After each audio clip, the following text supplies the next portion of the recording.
بسم اللہ الرحمن الرحیم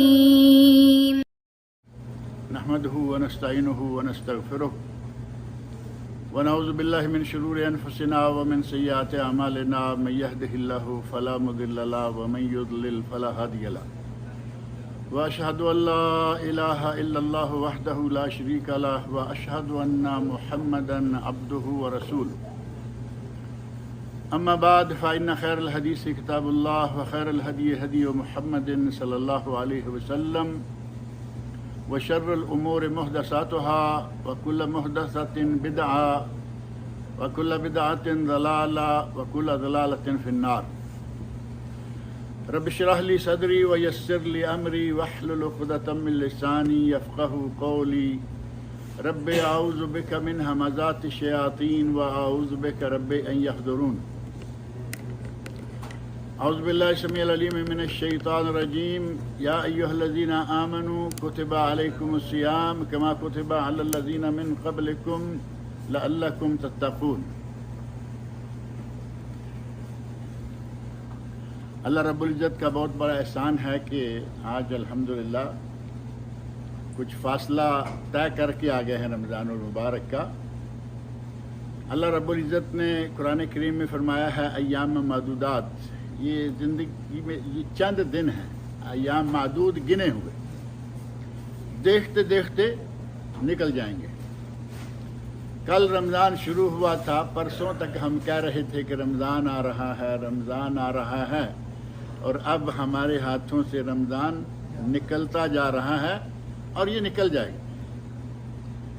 ہمیں اللہ رب العزت نے اس تھوڑے سے موقع سے فائدہ اٹھانے کا حکم دیا ہے، اور ارشاد فرمایا سورۃ البقرہ کی آیت نمبر 183 ہے، یا ایھا الذین آمنوا، اے ایمان والو، کتب علیکم الصیام، تم پر روزہ فرض کیا گیا ہے، کما کتب علی الذین من قبلکم، جیسا کہ تم سے پہلی امتوں پر، پہلی قوموں پر بھی فرض کیا گیا تھا۔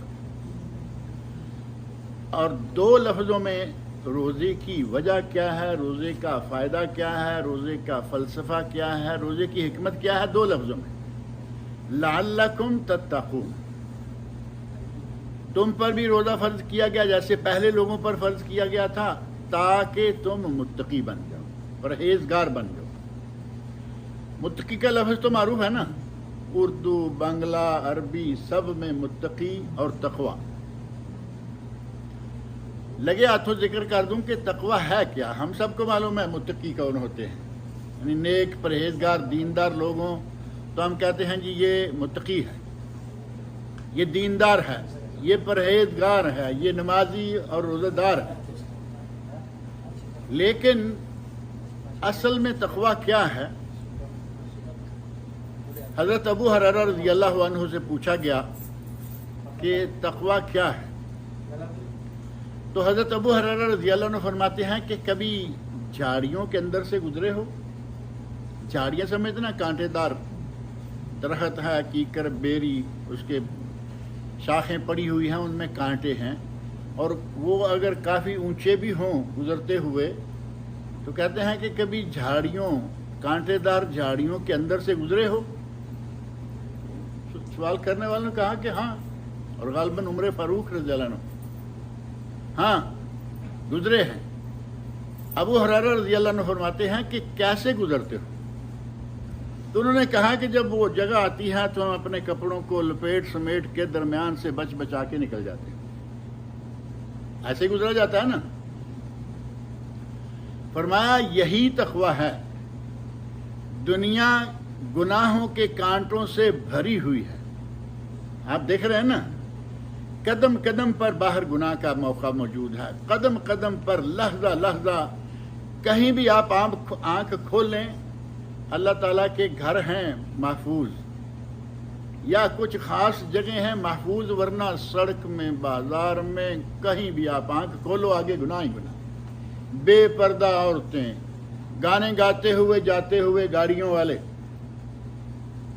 حضرت ابو ہریرہ رضی اللہ عنہ فرماتے ہیں کہ اگر تم ان کانٹوں، گناہوں، گناہوں سے بچ بچا کے زندگی گزار لی تو تم متقی ہو. بات واضح ہے یا نہیں؟ گناہوں سے بچ کے اگر تم زندگی گزار گئے تو تم متقی ہو. اور اسی کے بارے میں تقویٰ کیا ہے، ایک دوسرا قول ہے، اس میں کہا گیا التقویٰ ہی الخوف من الجلیل، یعنی تقوی کے اس میں 4 رکن یا 4 پلرز بتائے گئے ہیں کہ تقویٰ کیا ہے. ان میں سے پہلا الخوف من الجلیل، اللہ رب العزت کا خوف دل میں ہو. اللہ رب العزت کا خوف دل میں ہو. جب بھی کوئی کام کرنے لگو تو پہلے دیکھو کہ اللہ کا کیا حکم ہے، اللہ تعالیٰ نے اس کام کے کرنے کی اجازت دی ہے یا نہیں دی ہے. اگر یہ شریعت میں جائز ہے تو کر لو، اور اگر شریعت نے اس سے منع کیا ہوا ہے تو باز آ جاؤ. یہ ہوگا الخوف من الجلیل، اللہ رب العزت کا خوف دل میں ہونا. والعمل بالتنزیل، دوسرا رکن یا دوسرا پلر، دوسری بات، دوسری صفت یا دوسری خصوصیت تقوی کی یہ ہے کہ جو تنزیل ہے، اللہ رب العزت نے آسمان سے شریعت نازل کی ہے، قرآن کریم ہے، نبی اکرم صلی اللہ علیہ وسلم کے ارشادات ہیں، ان پر عمل کیا جائے. العمل بالتنزیل، قرآن کریم اور نبی صلی اللہ علیہ وسلم کی سنتیں کہہ لیں، نبی صلی اللہ علیہ وسلم کی احادیث کہہ لیں، نبی صلی اللہ علیہ وسلم کا عمل مبارک کہہ لیں، ان پر عمل ہو. 2 چیزیں ہو گئیں. تیسری والقناعۃ بالقلیل، القناع بالقلیل، تھوڑے پر کفایت شعاری کرنا. آپ جانتے ہیں کہ دنیا میں مال سے کسی کا پیٹ نہیں بھرتا. مال ایسی چیز ہے، اس سے پیٹ نہیں بھرتا. نبی اکرم صلی اللہ علیہ وسلم نے ارشاد فرمایا ہے کہ بنی آدم کے پیٹ کو مال اور دنیا کی دولت نہیں بھر سکتی، اسے قبر کی مٹی ہی بھرے گی. قبر کی مٹی سے تو بھر جائے گا، لیکن اگر کوئی کہے کہ دنیا کی دولت بھی مجھے میرا پیٹ بھر دے گی، ہر آدمی 1 لاکھ ہے تو چاہتا ہے کہ 2 ہو جائیں، کسی کے پاس 10 لاکھ ہیں وہ چاہتا ہے کہ 20-50 ہو جائیں، اور جو لاکھوں میں کھیل رہا ہے وہ چاہتا ہے کہ میں کروڑوں میں اور ملینوں میں ہو جاؤں. اور یہ انسان کی ایک صفت ہے کہ انسان کو مال بہت پیارا ہے. آپ ایک چھوٹی سی مثال، ہر آدمی بال بچے والا جو ہے، جن کے ابھی بچے نہیں، شادی نہیں، اللہ ان کی شادیاں کرائے. آمین کہیں یار، کوئی بری بات کہی ہے میں؟ جن کی شادیاں نہیں ہیں اللہ ان کی شادیاں کرائے. جن کے ابھی بچے نہیں اللہ تعالیٰ ان کو بچے عطا کرے. بچے بھی اللہ تعالیٰ کی نعمت ہے. اللہ رب العزت نے قرآن کریم میں بچوں کو، دولت اور اولاد کو نعمت بھی قرار دیا اور دولت اور اولاد کو امتحان بھی قرار دیا. آپ دولت کی محبت انسان کی فطرت میں کس حد تک گھسی ہوئی ہے اس کا اندازہ ایسے لگا سکتے ہیں کہ ایک نوٹ جیب سے نکالیے اور بچے کے ہاتھ میں دے دیجیے. ہر آدمی یہ آزما سکتا ہے. اپنے بچے، اپنے بھائی کے بچے، اپنے بھائی بہن چھوٹے، ہاتھ میں نوٹ دیجیے اور پھر کہیے واپس دو، دے گا؟ وہ بچہ نوٹ واپس نہیں کر رہا، حالانکہ اسے یہ نہیں معلوم کہ یہ نوٹ 1 ریال کا ہے، یہ 5 کا ہے، یہ 10 کا ہے، یہ 50 کا ہے، یہ 100 کا، 200 کا، 500 کا. یہاں 500 تک ہی ہے نا. ہمارے ملکوں میں تو میرا خیال اس سے بڑے بھی نوٹ ہیں، 5000 کا نوٹ بھی ہے، 500 کا ہے یا 1 ریال کا ہے پتہ بھی نہیں، لیکن یہ نوٹ ہاتھ سے نہیں چھوڑ رہا. انسان کی فطرت میں اللہ رب العزت نے دماغ میں دولت کی محبت ڈالی ہوئی. آدمی کا پیٹ کبھی نہیں بھرتا، لیکن اگر آدمی کو اللہ رب العزت نے تھوڑا کم دیا ہے تو یہ نہیں کہ وہ ہر وقت روتا چیختا چلاتا رہے، وہ یار مارے گئے، کوئی مزہ نہیں آ رہا، یہ دیکھو لوگ بلڈنگیں، لوگوں کی گاڑیاں، لوگوں کے یہ دیکھو. آدمی، انسان اگر دل میں یہ لے کے بیٹھ جائے گا تو بیمار رہے گا یا نہیں؟ وہ اور کچھ ہوگا یا نہیں؟ وہ بیمار ضرور رہے گا. اگر جسمانی بیمار نہیں تو نفسیاتی بیمار رہے گا، کیونکہ ہر وقت اسے یہ تکلیف ہے کہ لوگوں کے پاس اتنی دولت ہے اور میرے پاس کیوں نہیں؟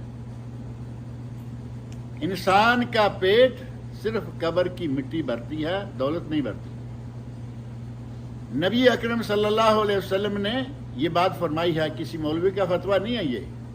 انسان کے پیٹ کو صرف قبر کی مٹی بھرے گی، دولت نہیں بھر سکتی۔ تو کہا گیا کہ تقوی کا تیسرا جز جو ہے وہ ہے القناع بالقلیل، تھوڑا ہے الحمدللہ۔ یہی کریں گے نا، یا ساتھ والے کے گھر کو توڑیں گے کہ اس میں سے کچھ نکال کے لائیں؟ نہیں، جتنا اللہ رب العزت نے میری قسمت میں لکھا ہے وہ مجھے مل رہا ہے، اور جو مجھے مل گیا ہے اس پر میں اپنے رب کا شکر ادا کروں کہ یا اللہ تیرا شکر ہے۔ یہ ہے القناع بالقلیل۔ اگر تھوڑا ہے تو روتا رہے، چیختا رہے، اور ہر وقت لوگوں کی غیبتیں، ان کے پاس اس نے پیسے، ان کے پاس یہ، ان کے پاس یہ قناع نہیں ہے، یہ تو لاچاری ہے، یہ تو بیچارگی ہے کہ اب تم ان کے پیسے چھین کے اپنے پاس تو لا نہیں سکتے، چوری کر کے ان سے تم لا نہیں سکتے، وہ ویسے حرام ہے، تو پھر اتنی لاچاری والی کیا بات ہے؟ اللہ رب العزت نے جو دیا ہوا ہے الحمدللہ۔ 3 چیزیں ہو گئیں، اللہ کی ذات کا خوف، شریعت اسلامیہ پر عمل، تھوڑے پر قناعت، اور چوتھی چیز والاستعداد لیوم الرحیل۔ جس دن ہم نے دنیا سے جانا ہے اس دن کے لیے ہم تیاری کریں، تیاری کرتے رہیں۔ یہاں سے جانا ہے یا نہیں؟ ہم سب نے جانا ہے۔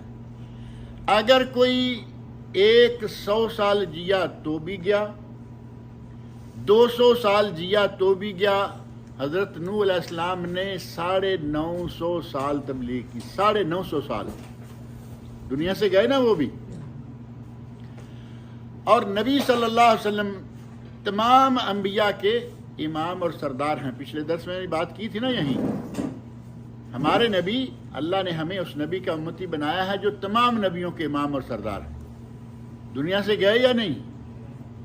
اللہ کے اتنے پیارے نبی لیکن دنیا میں نہیں رہ سکے۔ اور فرعون، قارون، حامان کیا، قارون کیا، نمرود کیا، فرعون، انا ربکم الاعلی۔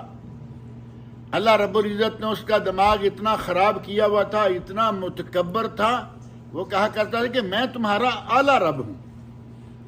رب بھی نہیں، میں تمہارا رب ہوں نہیں، ربکم الاعلی، میں تمہارا اعلیٰ رب ہوں۔ اس بدبخت کے ذہن میں یہ بات موجود ہے کہ رب ہے، لیکن اس کو قبول نہیں کر رہا، کہتا ہے کہ ہے بھی تو ہے لیکن میں اعلیٰ رب ہوں، میں بڑا رب ہوں۔ دنیا سے وہ بھی گیا۔ قارون کے پاس بے شمار دولتیں تھیں، دنیا بھر کے خزانے، حتیٰ کہ ایک جماعت اس کے خزانوں کی چابی اٹھاتی تھی، اتنی دولت قارون کے پاس تھی، دنیا میں رہا۔ آپ دور نہ جائیں، ہمارے سامنے بادشاہ ہیں، وزیر اعظم ہیں، جو وزراء ہیں، پرائم منسٹر، پی ایم، وزیر اعلیٰ اور وزراء اور مالدار جو اس وقت دنیا میں بہت بڑے بڑے مالدار ہیں، کبھی کوئی دنیا میں بچا ہے؟ جاتے ہیں اور جانا ہے، اور زیادہ سے زیادہ دنیا میں کتنا رک سکتے ہیں؟ نبی صلی اللہ علیہ وسلم کی ایک حدیث ہے، آپ ارشاد فرماتے ہیں اعمار امتی بین 60 و 70، میری امت کی عمریں 60 اور 70 سال کے درمیان ہیں، اور قلیل تھوڑے لوگ ہیں جو 70 سے آگے جاتے ہیں۔ آپ اپنے رشتہ داروں میں، میں اپنے رشتہ داروں میں، ہر کوئی اپنے اپنے رشتہ داروں میں دیکھ سکتا ہے کہ 70 سے آگے بہت کم لوگ جاتے ہیں۔ 60، 65، 70 اور یہ جا رہے ہیں، وہ جا رہے ہیں۔ اور آج کی اس تیز ترین دنیا میں جہاں سواریاں ہیں، گاڑیاں ہیں، جہاز ہیں، ٹرینیں ہیں، ٹکریں ہو رہی ہیں نہیں؟ جہازوں کی ٹکر بھی تھوڑے دن پہلے ہوئی، 2 جہازوں کی، حالانکہ اتنا مضبوط نظام ہوتا ہے پلین کا، لیکن 2 جہاز تھوڑا عرصہ پہلے، ابھی 1 مہینے کی بات بھی نہیں ہوئی، 2 جہاز ٹکرا گئے۔ ٹرینیں ٹکراتی ہیں یا نہیں؟ لوہے کی پٹری پہ چلتی ہیں، لیکن جب اللہ چاہے گا ٹرینیں ٹکرا جاتی ہیں، اور گاڑیوں کا تو شمار ہی نہیں نا۔ ایک دن میں پتہ نہیں کتنے ہزار لوگ صرف گاڑی سے مر جاتے ہیں۔ مرنا سب کو ہے، 60 70 80 90 جب بھی ہے، 100 سوا 100۔ نوح علیہ السلام 950 سال گزار کے لیکن دنیا سے وہ بھی گئے، ہم نے بھی جانا ہے۔ اور الاستعداد کیا ہے؟ جانے کے لیے تیاری کرنا۔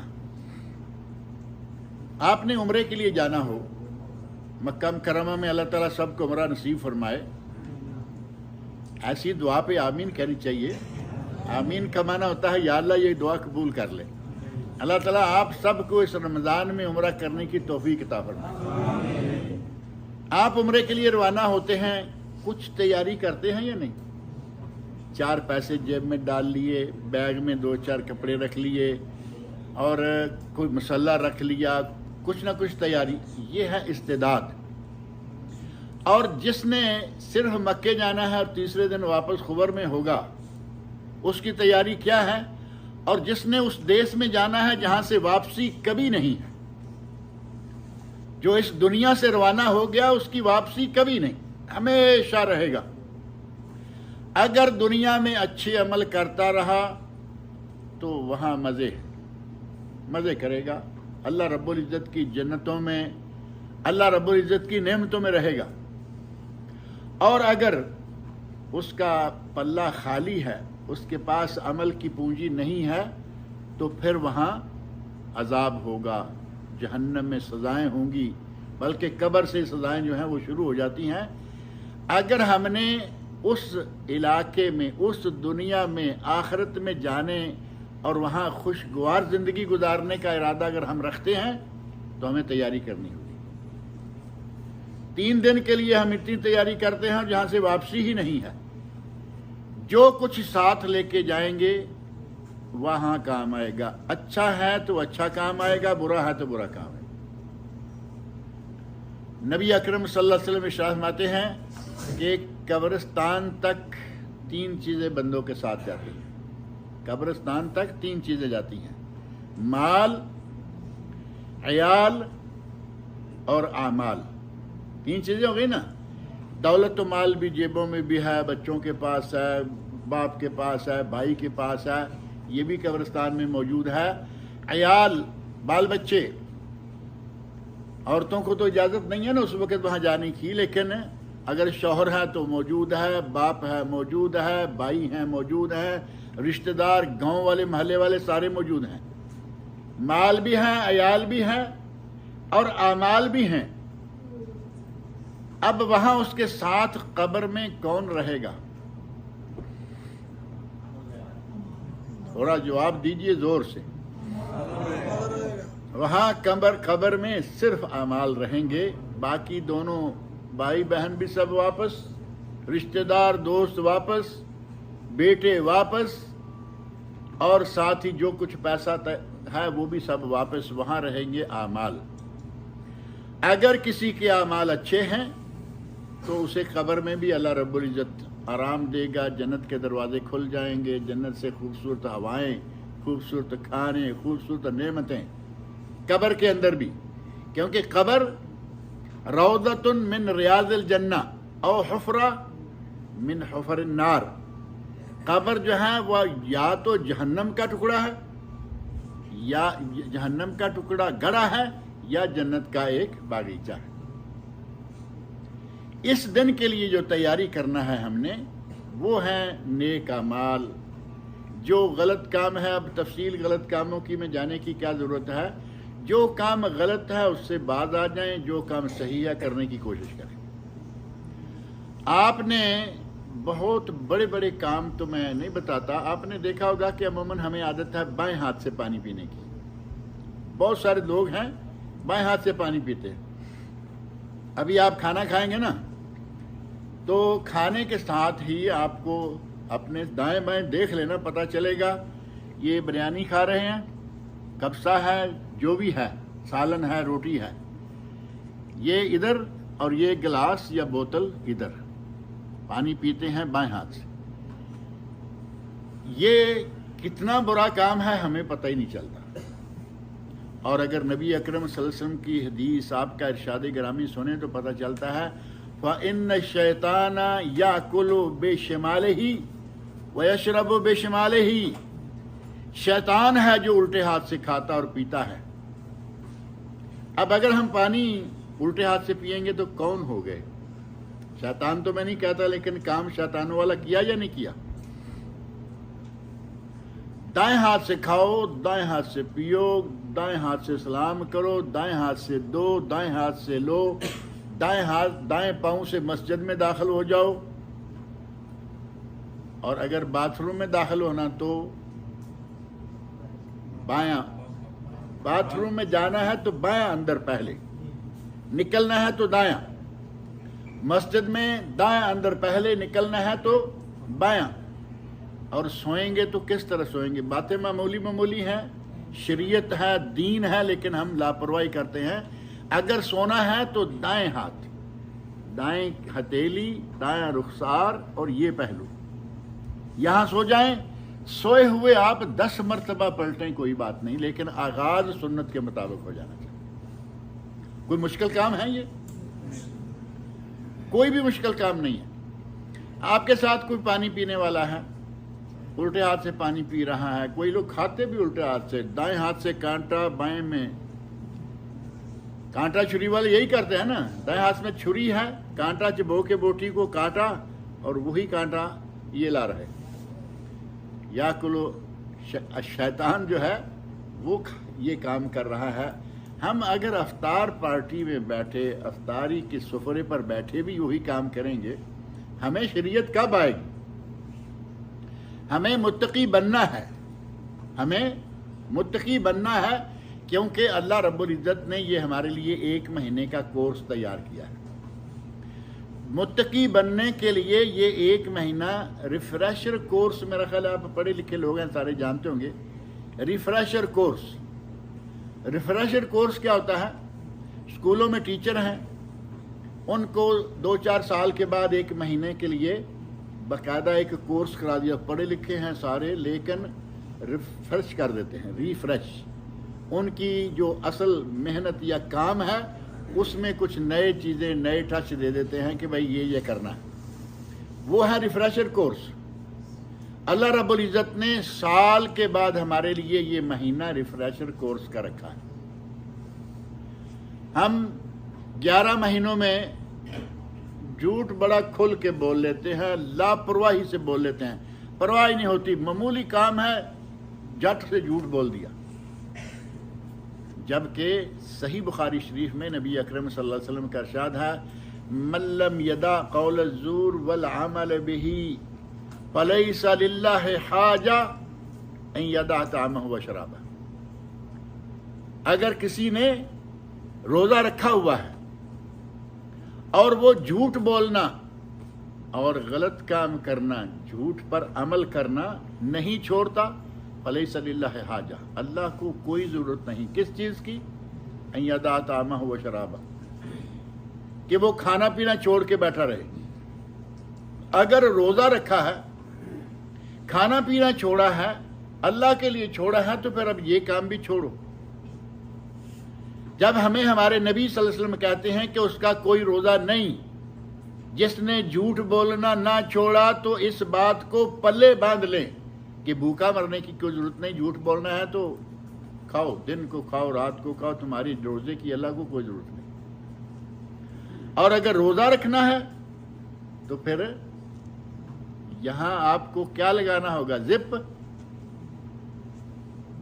جھوٹ پر بولیے، اچھی باتیں کیجئے، جائز باتیں کیجئے، مباح باتیں کیجئے، لیکن جھوٹ کے لیے یہاں زپ لگا دیجئے کہ یہاں سے جھوٹ نہیں نکلے گا۔ اللہ رب العزت نے جو فرمایا نا لعلکم تتقون، تاکہ تم متقی بن جاؤ، پرہیزگار بن جاؤ، تقوی والے بن جاؤ۔ کیسے بن جاؤ گے؟ روزے سے 30 دن تک۔ 30 روزے ہونے کی توقع ہے نا؟ اللہ چاہے تو 29 بھی ہو سکتے ہیں، اور اکثر 29 ہی ہوتے ہیں، لیکن کبھی کبھی 30 ہو جاتے ہیں۔ 30 دن تک جو مسلسل یہ ٹریننگ کرے کہ میں نے جھوٹ نہیں بولنا، کیا خیال ہے کہ وہ آدمی جھوٹ بولتا رہے گا؟ جب اس نے 30 دن جھوٹ چھوڑے رکھا، اس کی عادت چھوٹ جائے گی۔ لہذا آپ نے یہ کوشش کرنی ہے کہ ہمارا روزہ ہو تو روزہ اسلامی طریقے سے روزہ ہو تو سنت کے مطابق روزہ ہو تو شریعت کے مطابق روزہ۔ جھوٹ بولنے سے روزہ ختم ہو جاتا ہے۔ اسی طرح نبی اکرم صلی اللہ علیہ وسلم کا ارشاد ہے اذا کان یوم صوم احدکم، کیا بات ہے یہاں آپ سارے متوجہ ہو گئے، اذا کان یوم صوم احدکم فلا یرفث ولا یسخب، اگر کسی نے روزہ رکھا ہوا ہے تو وہ شہوانی شہوت والی باتیں کوئی نہ کرے۔ یہ گندی بات جسے کہہ سکتے ہیں آپ، روزے کی حالت میں گندی بات کوئی نہ کرے، ولا یسخب، اور چیخ چنگاڑ کوئی نہ کرے۔ آپ دیکھیں گے کہ اگر سارا دن دوپہر تک بڑے مزے سے آدمی نکال لیا روزہ، ٹھنڈا ٹھنڈا نکل گیا، دوپہر کے بعد تھوڑا بہت احساس ہونے لگتا ہے کہ پانی کھانا، آج تو موسم بہت اچھا ہے لیکن گرمیوں میں ہونے لگتا ہے۔ اب اس وقت آپ دیکھیں گے کہ روزے داروں کا حال کیا ہو جاتا ہے۔ اب بھائی نے ذرا سی بات کی، میں چھوٹ کے گلے پڑ گیا، ادھر سے کسی نے ایک بات کی تو میں ایسے اس کو، یہ ہے چیخ چنگاڑ۔ ولا یسخب، وہ چیخ چنگاڑ نہ کرے، لوگوں پر گلا نہ پھاڑتا رہے بلا وجہ، لوگوں کے گلے نہ پڑے۔ وَإِن صَابَّهُ أَحَدٌ أَوْ قَاتَلَهُ، اگر کسی نے اسے گالی دے دی، کیا کریں گے؟ روزہ رکھا ہوا ہے اور کسی نے گالی دے دی، جیسے ہمارے یہاں تیری ماں کی تیری بہن کی کر دیا، اس کو نہیں معلوم کہ روزے کے آداب کیا ہیں، روزے میں کیا کرنا ہے کیا نہیں کرنا ہے، اس نے آپ کو گالی دے دی۔ اور آپ بھی تو گندم کا آٹا کھاتے ہیں نا، گندم کا آٹا کھاتے ہیں نہیں؟ 24 گھنٹے آدمی چاول تو نہیں کھاتا رہتا نا، روٹی بھی کھاتا ہے، پراٹھا ہوگا، روٹی کی شکل ہوگی، روٹی کھانے والوں کے اندر بھی گرمی ہوتی ہے۔ جب کسی نے گالی دی، اندر کی گرمی نے کام کیا، ٹھک سے گالی مار دی اس کو۔ آپ نے روزہ رکھا ہوا ہے، اسے تو پتہ نہیں روزے کے آداب معلوم ہے یہ نہیں، آپ کو تو معلوم ہے۔ گالی کا جواب گالی میں دینا چاہیے، گالی کا جواب گالی میں نہیں دینا چاہیے۔ او قاتلہ، اگر کوئی گالی تو نہیں دے رہا بلکہ وہ گلے پڑنے کے چکر میں ہے، آدمی نے آپ کو تھوڑا ہاتھ کیا لگا دیا، آپ نے کس کے اس کو تھپڑ مار دیا، بھائی آپ نے روزہ رکھا ہوا ہے، آپ کا روزہ کس قسم کا ہے؟ نبی صلی اللہ علیہ وسلم فرماتے ہیں ان صابہ احد او قاتلہ، تم نے روزہ رکھا ہوا ہے، تم نے نہ چیخ چنگاڑ کرنی ہے، نہ کوئی غلط بات کرنی ہے، اور نہ ہی کوئی شہوت والی بات کرنی ہے۔ اگر کوئی تمہیں گالی بھی دے دے اور تمہارے گلے بھی پڑنے لگ جائے تو کیا کرو؟ اسے کہہ دو انی فلیقل انی صائم او انی امرأ صائم، کہ بھائی تم بلا وجہ گلے پڑ رہے ہو، میں روزے سے ہوں، تم نے گالی دے دی ہے، میں اس کا جواب دے سکتا ہوں، دے دیتا، اور ہم کم بھی تو نہیں نا کرتے، ہمارا تو مطلب ہاتھ گالی پہ کھل جائے تو پھر کھلا چلا جاتا ہے۔ میں شاید تمہیں گالی کا جواب گالی میں دیتا، تمہارے گلے پڑنے کا جواب اس سے بھی زیادہ سخت اینٹ کا جواب پتھر سے دیتا، لیکن نہیں دوں گا۔ کیوں؟ انی صائم، میں نے روزہ رکھا ہوا ہے اور میرے روزے نے مجھے روک رکھا ہے کہ میں زیادتی کروں، میرے روزے نے مجھے روک رکھا ہے کہ میں زبان سے بری بات کہوں۔ دن کے وقت روزے کی حالت میں آپ نے جھوٹ نہیں بولنا، دن کے وقت روزے کی حالت میں آپ نے شہوانی بات غلط بات نہیں کرنی، دن کے وقت اگر کوئی گالی دیتا ہے اس کا جواب گالی سے نہیں دینا، اور دن کے وقت اگر کوئی آپ کے گلے پڑتا ہے تو اس کے گلے نہیں پڑنا۔ کیا یہ ساری باتیں رات کو جائز ہیں؟ میری بات کا جواب دیں، اس کو چھوڑیں، وہ کام کر رہا ہے کوئی۔ کیا یہ باتیں جو دن کو منع کی گئی ہیں ان میں سے کوئی ایسی بات ہے جو رات کو جائز ہو جائے گی؟ اور رمضان کا پورا مہینہ آپ یہ باتیں چھوڑے رکھیں گے، الحمدللہ ٹریننگ ہو جائے گی، تربیت ہو جائے گی، لیکن کیا رمضان کے بعد یہ سب چیزیں جائز ہو جائیں گی؟ گالیاں دو، گندی باتیں کرو، لوگوں کے گلے پڑو، نہ یہ رمضان میں دن کے وقت جائز ہے، نہ رات میں، اور نہ رمضان میں جائز ہے، نہ رمضان کے علاوہ باقی 11 مہینوں میں۔ اللہ رب العزت نے یہی ہمیں سکھلانا ہے، لعلکم تتقون، تاکہ تم متقی بن جاؤ، پرہیزگار بن جاؤ۔ اگر ہم نے اس 1 مہینے کے کورس سے فائدہ اٹھا لیا، جو تعلیمات ہیں روزے کی، جو آداب ہیں روزے کے، ان پہ عمل کر لیا، تو سمجھیں کہ ہم نے کما لیا۔ اگر عمل کر لیا تو کما لیا، اور اگر عمل نہیں کیا، اپنی مرضی سے کھاتے بھی رہے، پیتے بھی رہے، تو پھر نبی اکرم صلی اللہ علیہ وسلم کا ارشاد ہر وقت ذہن میں رکھا کریں، فَلَيْسَ لِلَّهِ حَاجَةٌ أَن يَدَعَ طَعَامَهُ وَشَرَابَهُ، اس کے کھانا پینا چھوڑ کر بیٹھے رہنے سے کچھ نہیں ہوگا، اللہ کو اس کی کوئی ضرورت نہیں۔ اللہ رب العزت ہمیں روزے کو پورے آداب کے ساتھ سر انجام دینے کی توفیق عطا فرمائے۔ روزہ ایک ایسی عبادت ہے کہ یہ صرف اللہ کے لیے پوری کی جا سکتی ہے۔ ہم روزہ رکھ لیتے ہیں، ایک تو یہ کہ میں نے روزہ نہ رکھا تو میرے سارے روم میٹ روزے والے ہیں، وہ برا بلا کہیں گے۔ اس آدمی کا روزہ ہوگا؟ اگر دل میں یہ ہے کہ روم میٹ کے راضی کرنے کے لیے رکھا، اس کا کوئی روزہ نہیں۔ روزہ صرف اللہ کے لیے۔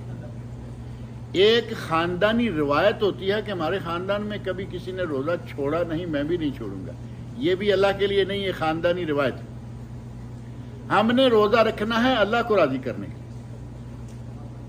اور جب ہم اللہ کو راضی کرنے کے لیے روزہ رکھیں گے، کسی کے سامنے بھی دن کو نہیں کھا سکتے، اور اکیلے میں جا کے بھی، اکیلے میں ہوں گے، کوئی دیکھنے والا نہیں، نہ وہاں ہمارے گھر والے دیکھنے والے ہیں، نہ کوئی آفس والا دیکھنے والا ہے، ہم اکیلے ہیں، ہمارے پاس لبن ہے، یہ لسی جس کو کہتے ہیں، دودھ ہے، جوس ہے، پانی ہے، بریانی ہے، ہر چیز ہے، نہیں کھاتے نا؟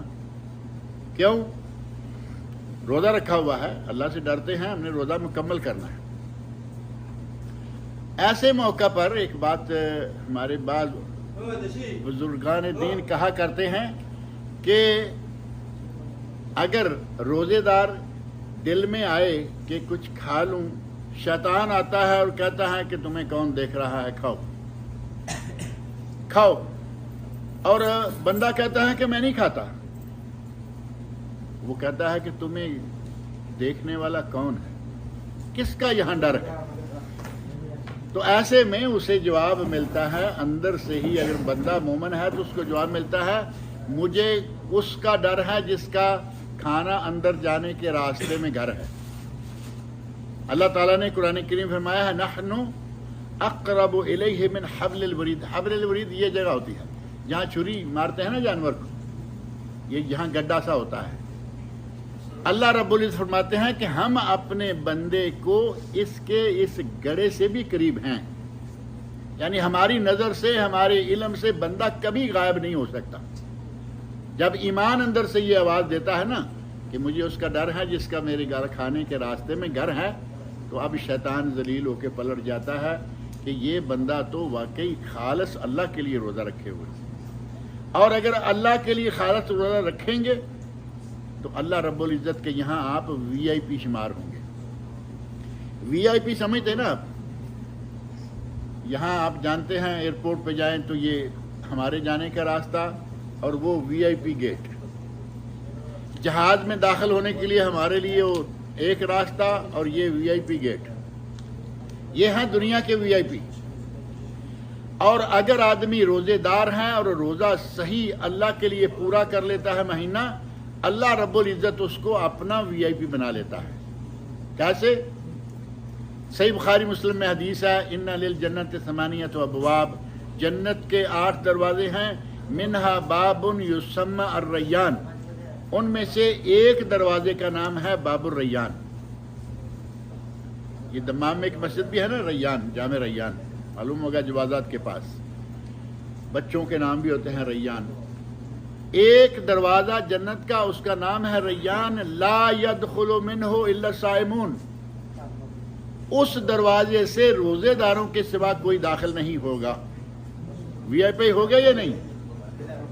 روزے دار وی آئی پی ہیں، یہ وی آئی پی ان کو اللہ بدلہ کیسے دے گا، میرا خیال ہے اگلی مرتبہ ذکر کریں گے، کیونکہ ٹائم جو ہے وہ ختم ہونے والا ہے۔ اللہ تعالی ہمیں اپنا وی آئی پی بنائے، اللہ تعالی جنت میں ہمیں باب الریان سے داخل کرے، اللہ تعالی ہمارے آپ کے روزے اور دیگر عبادتیں قبول فرمائے، اللہ تعالی ہمیں نیک عمل کی توفیق عطا فرمائے۔ وما علینا الا البلاغ۔